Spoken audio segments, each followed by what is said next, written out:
Mr. M, and it's time for reading. Now, if you remember, a while ago, we were working on learning to read in a way to bring our reading to life. Do you remember what that meant?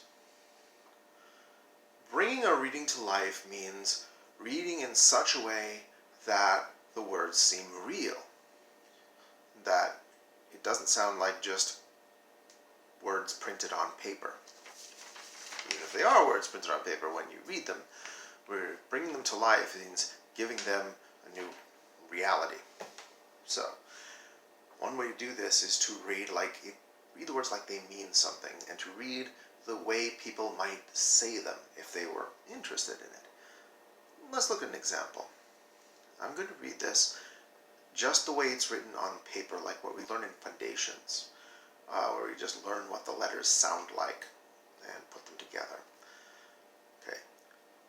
No goofing off. I am about to write the greatest essay of all time. Did that live? Did that seem like it was alive? Did that seem like something anybody would say, or at least would be interesting if somebody said it? I don't think so. So let's look at how that would be read by somebody or said by somebody who really meant it. Oh, goofing off! I am about to write the greatest essay of all time.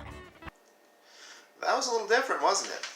Okay, so you can feel that SpongeBob actually meant it, and he was really serious. This was really the greatest essay of all time. He was going to do that.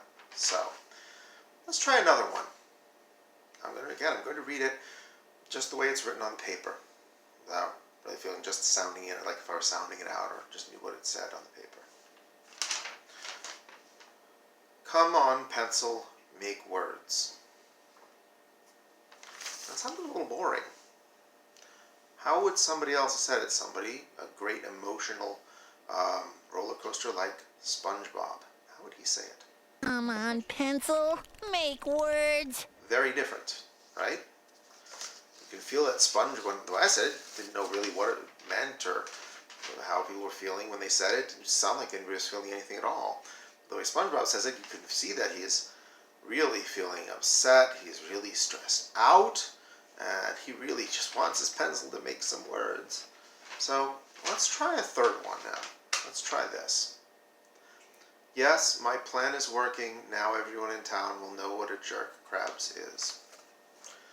Okay, that sounds pretty calm. Person to say, it doesn't feel like, the way I read it there, it doesn't sound like I'm very, very emotional at all. It doesn't feel like I'm feeling much. I'm just letting people know what is going on with Krabs. Let's see how that was actually said and how it should be read. Yes! My plan is working! Now everyone in town will know what a jerk Krabs is. Okay, that's very different, isn't it? I mean, if you'd read it like that, you'd have a good idea even who was saying it. It probably wasn't SpongeBob talking like that. Probably wasn't Patrick talking like that. And there you go. It brought what it mean. He was angry, upset, happy that he was destroying the reputation of Krabs. He was getting his revenge. Ah ha ha. It's all in there. It's how you read it that's important. Imagine people in cartoons talked like I was just reading. It wouldn't be a very fun cartoon, would it? Reading's the same way. So, here's what you're going to do.